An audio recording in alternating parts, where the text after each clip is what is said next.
नमस्कार मंडळी, मी वरद विजय चव्हाण तुम्हा सगळ्यांचं स्वागत करत आहे. मंडळी, चिकी चिकी बुबुम बुबुम बुबुम जे काय ते या सिनेमाचं नाव होतं ते म्हणजे सिनेमाचं नाव पाठ होईपर्यंत हा सिनेमा थिएटरमधनं कधी आला कधी गेला काय कळलंच नाही. असो, तुम्हाला सुद्धा या सिनेमाची स्टारकास्ट बघता जर हा सिनेमा बघण्याची इच्छा होती पण काही कारणांमुळे तुम्ही हा सिनेमा बघू शकला नाहीत तर आता तुमच्याकडे संधी आहे हा सिनेमा OTT वर बघण्याची. आणि याचबरोबर दुसरी अपडेट अशी आहे का मराठी सिनेमाच्या बाबत, ते म्हणजे मुक्काम पोस्ट देवाचं घर.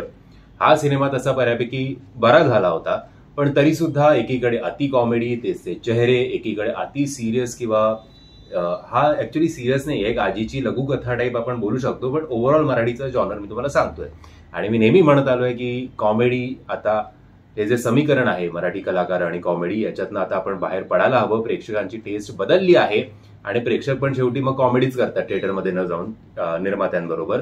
असो, एवढे सिनेमे येत आहेत पण चालत नाहीये तरी सुद्धा बरे यांना फायनान्सेस आणि सगळं भेटतंय. देव जाणे कसं काय होतंय ते, पण ओव्हरऑल परिस्थिती डामाडवलंय. सो OTT अपडेट या दोन्ही सिनेमांची आहे, चिकी चिकी बुबुम बूम आणि मुक्काम पोस्ट देवाचं घर या दोन सिनेमाची, की हे दोन्ही सिनेमा आता तुम्हाला एकाच OTT ऍपवर बघायला मिळणार आहेत. आणि तो OTT ऍप म्हणजे Amazon प्राईम. कारण इतर कुठलाही OTT ऍप आपले मराठी सिनेमे विकतच घेत नाही, हे तुम्हाला माहिती असेल. मग ते हॉटस्टार असेल, झी असेल, झी फक्त स्वतःचेच जे प्रोड्यूस केलेले सिनेमे असतात मराठीतले तेच तो दाखवतो, बाकी तो विकत घेत नाही. नेटफ्लिक्स तर ढुंकून सुद्धा बघत नाही. सो MX प्लेअर पण एक होतं, ते आता Amazon बरोबर मर्ज झालेलं आहे. पण MX प्लेअरवर सुद्धा मराठीला एवढा रिस्पॉन्स मिळत नाही.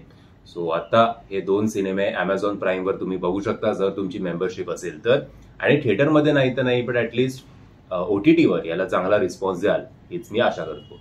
मी आशा करतो तुम्हाला हा व्हिडिओ इन्फॉर्मेटिव्ह वाटला असेल. जर आवडला असेल तर प्लीज लाईक, शेअर आणि चॅनलला सबस्क्राईब. जय हिंद, जय महाराष्ट्र.